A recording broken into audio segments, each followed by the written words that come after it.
شیر دیکھ کتنا درندہ ہے، دھاڑتا ہے، چیرتا ہے، پھاڑتا ہے، بے رحم ہے، سنگ دل ہے۔ اس کو یہ نہیں کہ یہ جس حیوان کو شکار کر رہا ہوں اس کی ماں کے سامنے اسے چیر رہا ہے، پھاڑ رہا ہے، درندہ ہے۔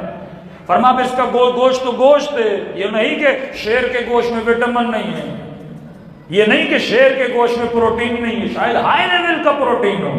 انگریز تو یہ بولتا ہے نا پروٹین ملے تو کھاؤ، تو کیڑے میں بھی کہتے ہیں پروٹین ہو تو کھا جاؤ، وہ اثر نہیں دیکھتے، وہ پروٹین دیکھتے ہیں۔ لیکن اگر اس گوشت کو کھاؤ گے تو کیا ہوگا؟ تیرے اندر کیا پیدا ہوگی؟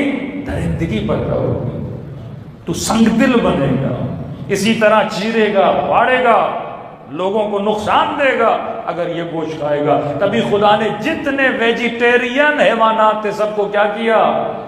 حلال کیا۔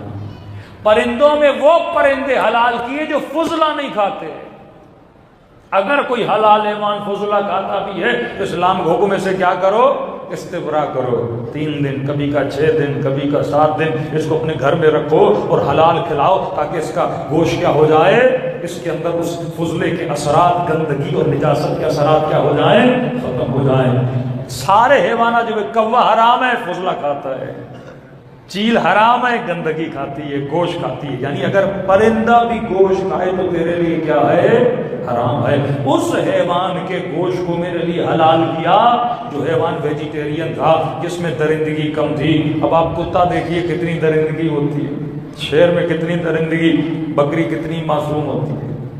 وہی حیوان تو حیوان ہے نا، اس میں اتنی معصومیت کیوں نظر آتی ہے؟ کیونکہ یہ درندہ صفت چیزوں کو کھاتی نہیں ہے۔ اللہ نے میتھ بنائی ہے، یہ کھائے گا یہ اثر ہوگا۔ کل مجھے نہ بولنا خدایا میرا دل سخت کیوں ہے، آنکھوں سے آنسو کیوں نہیں آتے، اللہ کی مناجات میں مزہ کیوں نہیں آتا۔ بندے خدا تم نے اللہ کے بتائے ہوئے اصولوں پہ عمل نہیں کیا۔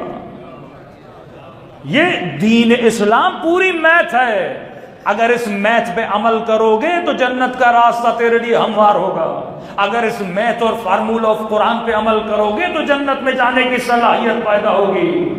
فرمایا وہ حیوان کبھی نہ کھانا جو گندگی کھائیں، وہ حیوان کبھی نہ کھانا جن میں غیرت نہ ہو۔ خنزیر میں غیرت نہیں ہے۔ اب کہتے ہیں مولانا انگریز اچھے تو بہت ہیں لیکن بے غیرت بہت ہیں، بے حیا بہت ہیں۔ میں نے کہا اثر ہوتا ہے بندے خدا، جو یہ کھائے گا اس کے اندر کیا ہوگا؟ اثر ہوگا۔ انسان کی سب سے باقیمت ترین چیز کیا ہے جس پہ انسان کو ناز ہوتا ہے؟ انسان کا عقل۔ اب فرمایا ہر وہ چیز جو تیرے عقل کو نقصان دے، میں نے اسے کیا کیا ہے؟ یہ پروٹیکشن آف گاڈ ہے، تجھے بتا رہا ہے ہر وہ چیز تیرے عقل کو نقصان دے وہ حرام ہے۔ شراب کس کو نقصان دیتی ہے؟ سب سے پہلے عقل پہ حملہ کرتی ہے نا۔ انسان کا کنٹرول شراب پینے کے بعد، نشے کے بعد کیا ہو جاتا ہے؟ ختم ہو جاتا ہے۔ جو لوگ راز نہیں بتاتے نا، دل کی باتیں نہیں بتاتے، اور جب ان کو پکڑ کے لے جاتی ہیں ایجنسیاں تو سب سے پہلے ان کو کیا دیتی ہیں؟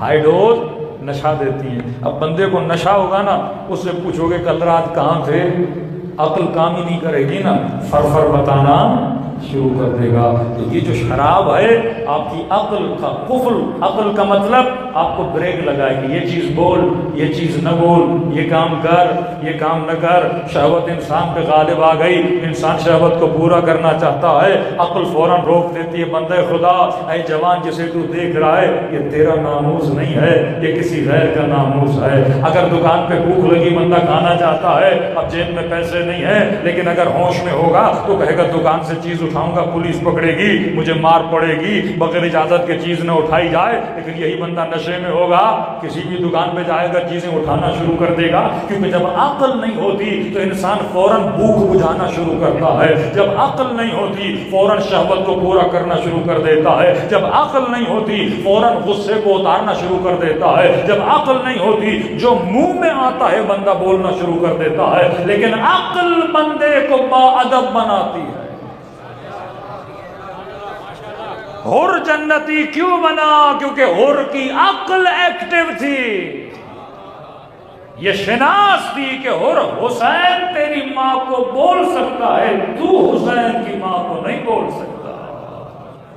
سیدۃ النساء العالمین ہے، عقل بندے کو ادب سکھاتی ہے نا، تبھی خدا نے ہر وہ چیز حرام کی۔ شریعت کی اگر فلسفی پڑھو گے نا، ہو ہی نہیں سکتا خدا کسی چیز کو حلال کرے وہ تیرے لیے نقصان دے، ہو ہی نہیں سکتا خدا کسی چیز کو حرام کرے تیرے لیے کیا ہو، وہ فائدہ مند ہو۔